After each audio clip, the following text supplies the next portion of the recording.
How to use the Bowel Screen Home Test Kit. You can do the test in your own home at any time. It's a simple way for you to collect a small sample of your stool. This may sound unpleasant, but it only takes a few minutes. When you're ready to use the kit, write the date on the plastic bag provided.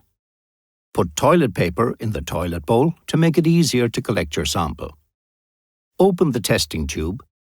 Collect a sample by rubbing the sample stick across your stool until the end of the stick is covered.